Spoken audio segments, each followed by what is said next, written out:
তরুণ প্রজন্ম 18 বছর যাবৎ আপনার ভোট দিতে পারে নাই।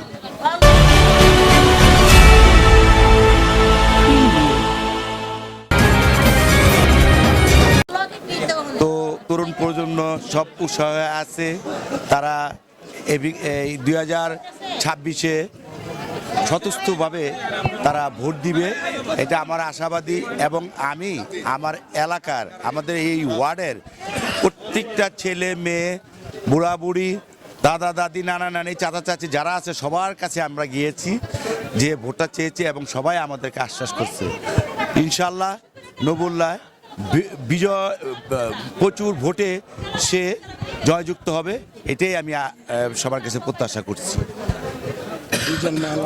এবং নবুল্লাহকে বিজয়ের মালা গলায় পরিয়েই আমরা ঘরে ফিরব, এই বলে আমার বক্তব্য শেষ করছি। যদি এমপি হয় আপনাদের জন্য বা সাধারণ জনগণের জন্য কি কাজে আসবে? নবুল্লাহ 4 এবং 5-এর কৃতি সন্তান, তো যেহেতু এখানকার লোকাল লোক, সে এমন কাজই করবে, সে তার ভিতরে বহু আছে। সে দেখা যাচ্ছে এই আমাদের এখানকার মাঠ, বাচ্চাদের জন্য মাঠ এবং কমিউনিটি সেন্টার এবং স্কুল কলেজ আরও সে করার জন্য প্রস্তুত আছে। ডিপোজিট এগুলো করার জন্য সে আকুল হয়ে আছে।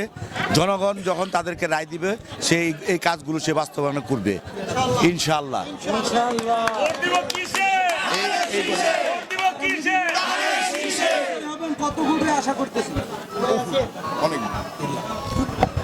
আমরা আশা করছি 3 লাখ ভোটে আমরা জয়যুক্ত হব ইনশাআল্লাহ।